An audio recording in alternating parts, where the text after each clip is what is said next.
세상의 유혹에서 우리를 보호하는 말씀. 시편 119편 33절에서 48절 말씀. 여호와여, 주의 율례들의 도를 내게 가르치소서. 내가 끝까지 지키리이다.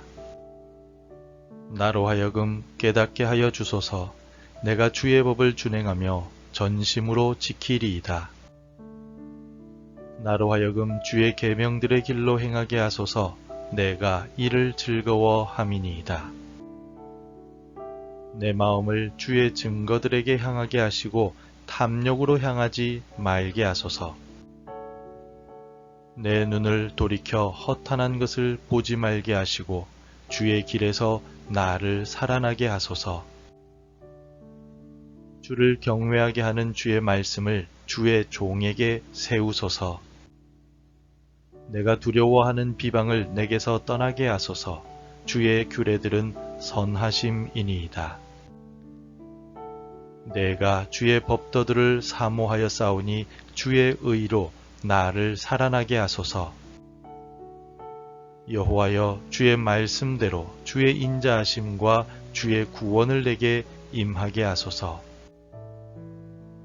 그리하시면 내가 나를 비방하는 자들에게 대답할 말이 있사오리니 내가 주의 말씀을 의지함이니이다. 진리의 말씀이 내 입에서 조금도 떠나지 말게 하소서. 내가 주의 규례를 바랐음이니이다. 내가 주의 율법을 항상 지키리이다. 영원히 지키리이다. 내가 주의 법도들을 구하여 싸우니 자유롭게 걸어갈 것이오며 또 왕들 앞에서 주의 교훈들을 말할 때에 수치를 당하지 아니하게 싸우며 내가 사랑하는 주의 계명들을 스스로 즐거워하며 또 내가 사랑하는 주의 계명들을 향하여 내 손을 들고 주의 율례들을 작은 소리로 읊조리리이다. 오늘날 우리는 끊임없이 선택의 기로에 서서 살아갑니다. 스마트폰을 들어서 SNS에 시간을 쏟을 것인가? 아니면 성경을 읽을 것인가? 더 많은 물질적인 성공을 쫓을 것인가? 아니면 하나님 나라의 가치를 추구할 것인가? 즉각적인 만족을 선택할 것인가? 아니면 영원한 가치를 위해 인내할 것인가? 이러한 선택의 순간마다 우리는 세상의 유혹과 마주하게 됩니다.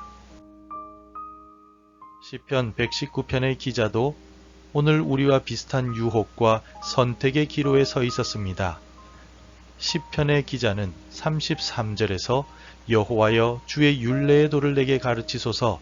내가 끝까지 지키리이다 라고 간구합니다. 이 간구는 당시에도 하나님의 말씀을 따르는 삶이 쉽지 않았음을 보여줍니다. 시편 기자는 37절에서 내 눈을 돌이켜 허탄한 것을 보지 말게 하시고 주의 길에서 나를 살아나게 하소서라고 기도합니다. 그는 세상의 헛된 것들이 자신의 시선과 마음을 빼앗으려 한다는 사실을 알았습니다. 오늘 우리가 함께 살펴볼 시편 119편 33절에서 48절 말씀을 통하여 우리는 하나님의 말씀이 어떻게 세상의 유혹으로부터 우리를 보호하는지 세 가지의 중요한 원리를 살펴보게 될 것입니다. 이 원리들을 통해서 우리는 현대 사회의 다양한 유혹 속에서도 흔들리지 않는 믿음을 지켜나갈 수 있을 것입니다. 본문의 33절부터 35절에서 시인은 하나님의 가르침을 따라 걷는 삶을 살아갈 때 세상의 유혹을 이기고 승리할 수 있다라고 고백합니다. 우리 함께 34절을 읽겠습니다. 나로 하여금 깨닫게 하여 주소서. 내가 주의 법을 준행하며 전심으로 지키리이다. 시인은 33절에서 주의 법을 배우고 끝까지 준행하며 전심으로 지키겠다라고 고백합니다.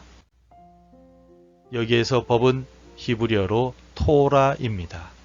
토라는 일반적으로 율법으로 번역되지만 그 의미는 훨씬 더 넓고 깊습니다. 토라의 어원은 야라라는 동사에서 파생되었는데 이 단어는 던지다, 쏘다, 가리키다, 방향을 제시하다 라는 의미를 가집니다. 따라서 토라라고 하는 하나님의 법은 단순한 규칙이 아니라 생명의 길을 가리키는 지침, 하나님이 보여주시는 삶의 방향을 의미합니다. 오늘 우리가 바른 길을 가고 생명의 길을 가려면 주의 법을 배우고 준행하며 지켜야 합니다. 그러기 위해서는 우리가 즐거운 마음으로 하나님의 말씀을 대하고 읽어야 합니다. 그리고 매일 성경을 읽을 때 내가 무엇을 해야 하는가라는 질문보다 이 말씀을 통해서 하나님은 자신을 나에게 어떻게 나타내고 계시는가라는 질문을 먼저 해야만 합니다. 하나님의 법인 말씀을 읽고 배우며 그 말씀 속에 나타난 하나님을 발견하시기를 바랍니다. 이어서 시인은 주의 말씀이 임하면 주의 말씀을 항상 지키고 따르겠다라고 결단하고 있습니다. 우리 함께 44절을 읽겠습니다. 내가 주의 율법을 항상 영원히 끝없이 지키리이다. 44절을 통하여 시인은 율법을 지키겠다라고 고백합니다. 여기서 지킨다라는 말은 히브리어로 샤마르입니다. 샤마르는 단순히 따르다, 지키다라는 의미를 넘어서서 보호하다, 보존하다, 주의하여 관찰하다라는 적극적인 행동을 의미합니다. 원래 이 단어는 양치기가 양떼를 지키고 보호하는 것 또는 정원사가 정원을 가꾸고 보존하는 것을 묘사할 때 사용되었습니다. 신학적으로도 샤마르는 하나님의 말씀을 단순히 아는 것이 아니라 그것을 소중히 여기고 보존하며 지켜나가는 적극적인 헌신과 책임을 뜻합니다. 그렇다면 우리는 어떻게 하나님의 말씀을 시인처럼 항상 끝없이 영원히 지킬 수 있겠습니까? 우리는 하나님의 말씀을 적극적으로 암송하고 묵상하는 습관을 가지기 위해 노력할 때 가능합니다. 시인이 말씀이 내 입에서 떠나지 말게 하소서라고 기도한 것처럼 우리도 주의 말씀을 우리의 마음과 입술에 두어야 합니다. 암송하고 일상에서 묵상할 때 우리는 유혹의 순간에도 예수님처럼 말씀으로 유혹을 물리칠 수가 있습니다. 마지막으로 시인은 하나님의 계명을 사랑하는 마음으로 살겠다라고 고백합니다. 주의 계명을 사랑할 때 세상의 유혹과 환난을 극복하고 승리할 수 있기 때문입니다. 47절, 48절을 함께 읽겠습니다. 내가 사랑하는 주의 계명들을 스스로 즐거워하며 또 내가 사랑하는 주의 계명들을 향하여 내 손을 들고 주의 율례들을 작은 소리로 읊조리리이다. 시인은 하나님의 법인 토라를 따라 걷겠다라고 고백하였고 이번에는 하나님의 계명을 즐거워하고 사랑하겠다라고 고백합니다. 계명을 의미하는 히브리어 미츠바라는 단어는 어원적으로 쯔바라는 동사에서 파생되었는데 이 동사의 원래 뜻은 명령하다, 지시하다입니다. 따라서 미츠바는 하나님이 그의 백성에게 주신 구체적인 명령과 지시하신 것을 가리킵니다. 하나님께서 이스라엘과 우리에게 구체적으로 명령하고 지시하신 성경의 말씀을 그러므로 우리는 사랑해야 합니다. 왜냐하면 예수님께서는 너희가 나를 사랑하면 나의 계명을 지키리라 라고 말씀하셨기 때문입니다. 또한 요한은 하나님을 사랑하는 것은 이것이니 우리가 그의 계명을 지키는 것이라 그의 계명들은 무거운 것이 아니로다라고 기록하고 있기 때문입니다. 우리가 하나님을 사랑한다면 하나님의 계명을 사랑하는 것은 당연한 결과입니다. 그러므로 하나님의 계명을 무겁고 불편하고 부담스러운 것으로 여기던 마음을 바꿔서 하나님의 계명은 우리에게 진정한 자유와 행복을 주는 것임을 마음에 되새기시길 바랍니다. 그리고 하나님의 계명을 더욱 사랑하고 지키는 삶을 살아가시기 바랍니다. 사랑하는 성도 여러분, 오늘 우리는 시편 119편 33절에서 48절 말씀을 통해서 하나님의 말씀이 어떻게 세상의 유혹으로부터 우리를 보호하는지를 살펴보았습니다. 우리는 세 가지의 핵심적인 원리를 배웠습니다. 하나님의 법인 토라를 따라 걷고, 하나님의 말씀을 샤마를 지키며, 하나님의 계명인 미츠바를 사랑할 때 세상의 유혹을 이기고 승리할 수 있습니다. 그러나 우리가 반드시 기억해야 할 사실은 이 모든 것이 우리 자신의 노력으로만 가능한 것이 아니라는 사실입니다. 시편 기자는 여호와여 가르치소서, 나로 하여금 깨닫게 하소서, 나로 하여금 행하게 하소서라고 기도합니다. 왜냐하면 하나님의 은혜와 도우심이 없이는 우리는 단 한 가지도 실천할 수 없고 세상을 이길 수도 없기 때문입니다.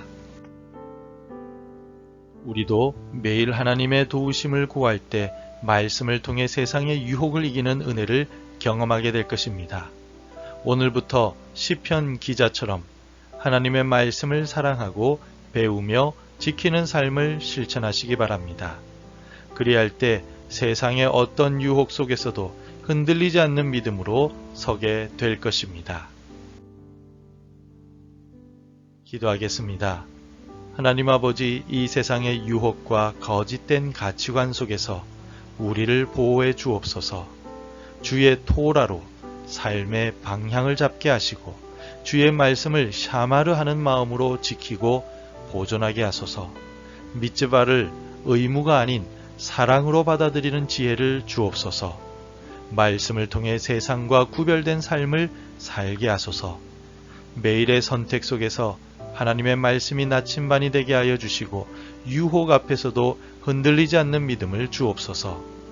예수님의 이름으로 기도드립니다. 아멘. 계속해서 함께 기도해 주시기 바랍니다. 하나님의 말씀을 사랑하고 지키며 살아갈 수 있도록 도와주옵소서. 하나님의 말씀을 매일 암송하고 묵상하는 삶을 살게 하소서. 한국교회와 우리 교회가 말씀 위에 서게 하소서. 매일 하나님의 말씀으로 하루를 시작하는 은혜를 주옵소서. 오늘도 말씀대로 살아가며 열매 맺는 하루가 되시기를 축복합니다.